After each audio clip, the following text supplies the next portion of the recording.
People didn't expect this from Pedro Pascal. At the Fantastic Four red carpet, cameras caught him rubbing Vanessa Kirby's stomach. Despite her being visibly pregnant and not romantically linked to him, he also held her hand for an unusually long time, looking visibly anxious, almost like he was clinging to her for comfort. The clip went viral in hours. Comments flooded in.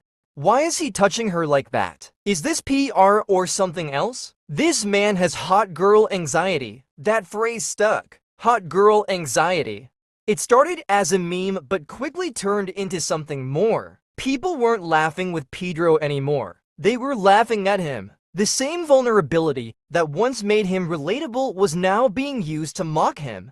This wasn't an isolated moment. It was a signal. For years, Pedro Pascal was everyone's favorite. He was the internet's dad, a wholesome, stylish, outspoken star who could do no wrong. But now, that love is wearing off. The Vanessa Kirby moment didn't just feel awkward. It felt forced, performed, like a man trying too hard to seem gentle and soft, until it crossed a line. Vanessa later said it was just two anxious actors grounding each other. But by then, the damage was done. The memes had already rewritten the narrative. Pedro Pascal is no longer the charming underdog. He's the overexposed, over-emotional celebrity people are starting to get tired of. This was the moment everything started to shift. A couple years ago, Pedro Pascal could do no wrong. He wasn't just liked, he was adored. People called him the internet's daddy and meant it. Every interview clip went viral. Every red carpet smile sparked fan edits. Whether he was protecting Baby Yoda in The Mandalorian or crying on screen in The Last of Us, the reaction was always the same. This man is precious. This is what a real man looks like. He's so wholesome. I want to protect him. That kind of praise doesn't come easy in Hollywood. But all that love came at a cost. Somewhere between 2023 and now, the internet flipped on him. Not in one moment, not over one mistake, but slowly through weird red carpet behavior, awkward interviews, oversaturation, and online spats. It all started to crack. Now the comments sound different. He's everywhere, I'm sick of him. Why does he act like that in public? Used to love him, now he just seems fake. This isn't just about one red carpet or one project. It's about how constant exposure turns charm into cringe. Pedro Pascal used to be the cool outsider. Now he's the face of everything and people are exhausted. Even fans who once defended him are pulling back. Not because of hate, but because the magic is gone. The rise was fast, but the fall, it's starting to feel inevitable. At first, seeing Pedro Pascal in everything felt like a win. He was finally getting the recognition he deserved after years of side roles and background parts. But now, people aren't celebrating anymore. They're sighing because Pedro Pascal is everywhere. And fans are starting to resent it. He voices The Mandalorian. He headlines The Last of Us. He starred in the unbearable weight of massive talent and strange way of life. He's the lead in Ridley Scott's Gladiator 2, and now, Fantastic Four. Coming from someone who's been in Game of Thrones, Narcos, and Wonder Woman 1984, what started as universal love has turned into passive annoyance.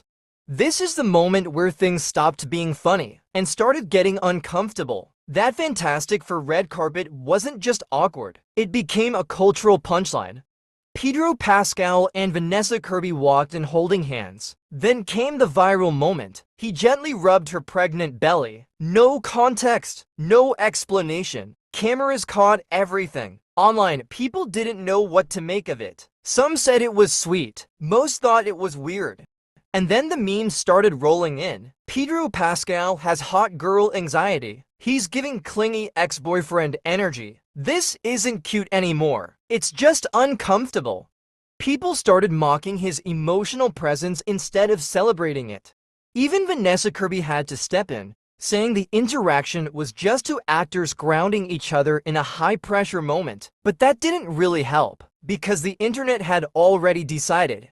Pedro's anxious persona had crossed the line into something uncomfortable, maybe even fake. It wasn't just a meme anymore. It was a shift in tone. The way people talked about Pedro changed.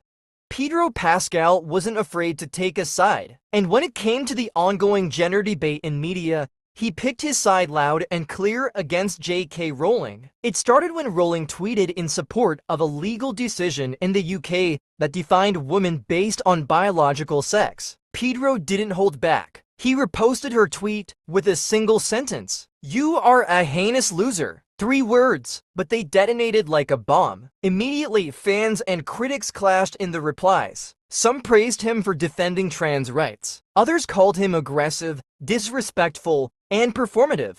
To many, this made him a hero, a voice in Hollywood willing to speak up when others stayed silent. But for a growing group of fans, it was too much, too loud, too political, too divisive. Pedro's sister, Lux Pascal, is a transgender woman, and he's long been vocal about supporting her. But that personal connection didn't stop the criticism. To a lot of people, this was the moment they stopped seeing Pedro as relatable. Instead, he became another celebrity lecturing the public, emotionally charged, politically loud, and unwilling to listen to dissent. The internet's favorite actor had now stepped fully into the culture war, and not everyone followed him. By this point, Pedro Pascal's public image was already cracking. But when his longtime stylist Julie Rogolea went on a public tirade against his own fans, things got worse. It started with criticism over Pedro's increasingly eccentric fashion choices, oversized jackets, mismatched layers, and what some called art school hobo aesthetics. Fans joked online that he looked more like an unemployed librarian than a Hollywood icon.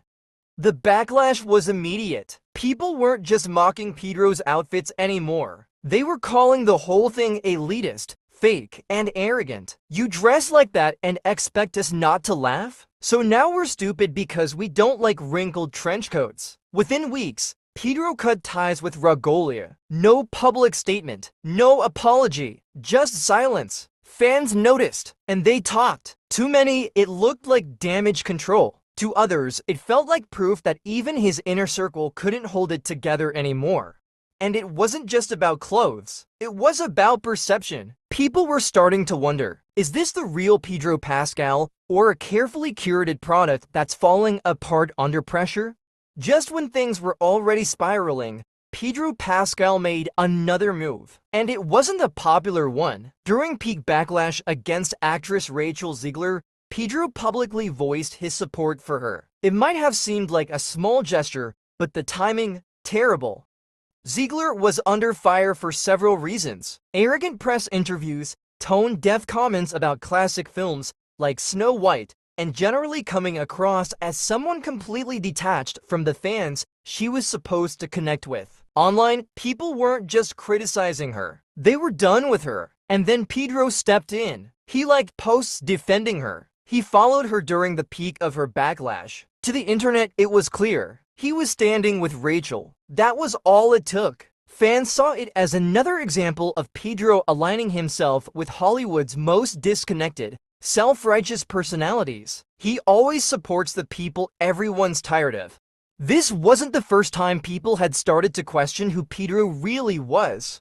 At this point, the pattern is impossible to ignore. One strange moment after another. One backlash bleeding into the next. From awkward red carpet behavior to public spats to political statements that divide instead of unite. Pedro Pascal's entire image has taken a hit. And that raises a much bigger question. Has Pedro Pascal changed? Or did we just finally start seeing him clearly?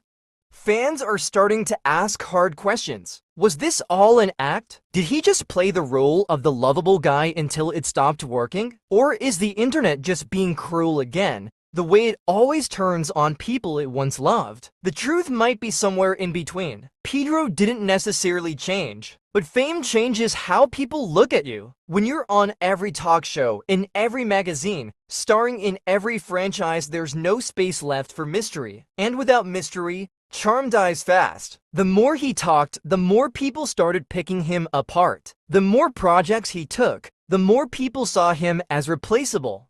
He didn't break a law. He didn't commit a crime. But he might have broken the one rule that matters most in modern celebrity culture. Don't let the public figure you out too fast.